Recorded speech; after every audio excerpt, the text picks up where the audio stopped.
but it's still very manageable, 300, 320 horsepower, depending on how you drive it. I drive the piss out of this thing. I drive it like it's an S chassis. Like if I had an SR in it. I'm clutch kicking, a lot of footwork, and it feels great. I love it.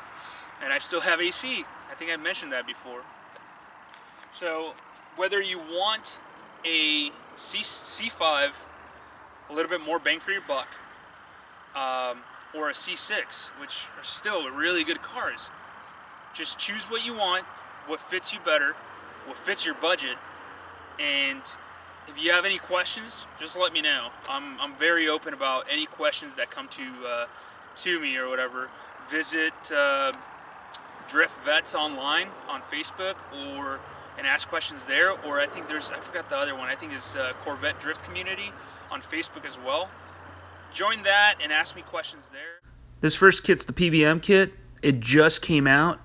Matt Field tested it out a couple weeks ago, and I guess it's a really good kit. I need to try it. Next one is an SLR kit, which is pretty cool. It's just a bolt-on kit to your stock OEM knuckles, and it's another cool kit that you can just add on. The last kit is the kit that I've been running for a couple years now. It's the VetNuts.net kit. Works very well, and it's tested out pretty good. Aaron Losey's running this. Chandler O'Neill's running this. And I think Taylor Ray did a review on these knuckles on Chandler O'Neill's car, and he loved them. So there's 3 knuckles for you to choose from.